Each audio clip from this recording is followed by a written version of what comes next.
So ఓవరాల్గా వైఎస్ఆర్సీపీ పోటీ చేస్తున్నటువంటి 175 నియోజకవర్గాల్లో సింగిల్ నెంబర్ చెప్పు కేకే అంటే 14 నియోజకవర్గాల్లో ఖచ్చితంగా వైఎస్ఆర్సీపీ గెలుచుకునేదానికి ఆస్కారం ఉంది.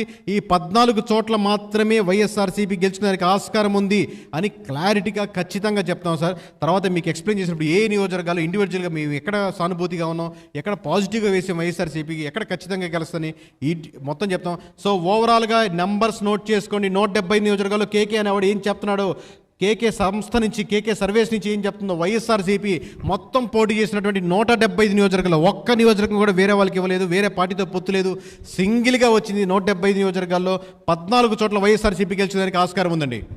టీడీపీ పోటీ చేసినటువంటి 144 నియోజకవర్గాల్లో మార్క్ మై వర్డ్స్ ఎవరి సపోర్ట్ అవసరం లేకుండా గెలిచేంత వరకు కూటమి అవసరం ఖచ్చితంగా ఉంది. కానీ గెలిచిన తర్వాత తను పార్టీలో ముందుకెళ్ళేదానికి, తను సంస్థని ముందుకు ఇంకా తీసుకెళ్లేదానికి, ఆ సింహాసనం మీద అధిరోహించేదానికి 133 స్థానాలు ఖచ్చితంగా టీడీపీకి వచ్చేదానికి ఆస్కారం ఉంది సార్. ఎవరి సపోర్ట్ లేకుండా గవర్నమెంట్ ఫామ్ చేసేదానికి చంద్రబాబు నాయుడు గారికి, టీడీపీకి ఖచ్చితంగా 133 స్థానాలు తగ్గకుండా వచ్చేదానికి 100% ఆస్కారం ఉంది. మార్క్ మై వర్డ్స్ లైవ్ చూస్తున్న ప్రతి ఒక్కరికి దేశ చరిత్ర మారుతుందో లేదో కానీ రాష్ట్ర చరిత్ర, రాష్ట్ర భవిష్యత్తు వేరే పార్టీ చేతుల్లో ప్రజలు ఎక్కువ మంది పెడుతున్నారు. వాళ్ళని నమ్మి ముందుకు తీసుకెళ్తున్నారు. ఖచ్చితంగా 144 పోటీ చేసిన దగ్గర 133 చోట్ల గెలిచేదానికి ఆస్కారం ఉంది. నెక్స్ట్ సార్, మరి జనసేన పరిస్థితి ఏంటి? Why not 175? వై నాట్ 175ని వై నాట్ 21 అని సీరియస్గా తీసుకున్నారు సార్ జన సైనికులు.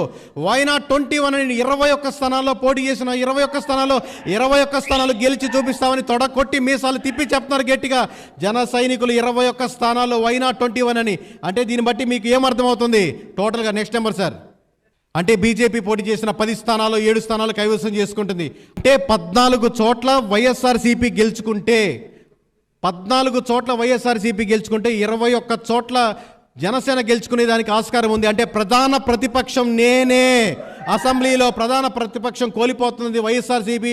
ఇక మీదట నెక్స్ట్ గవర్నమెంట్లో అంటే వాళ్ళు కూటమిలో ఉండొచ్చు కానీ టెక్నికల్గా ప్రధాన ప్రతిపక్షం నేనే అని జనసేన ముందుకు వస్తుంది. అంటే 18 సీట్లు, అంటే ఎవరికైనా తెలియని వాళ్ళకి చెప్తాను సార్, 18 సీట్లు దాటితే వాళ్ళకి ప్రతిపక్ష హోదా ఇస్తారు.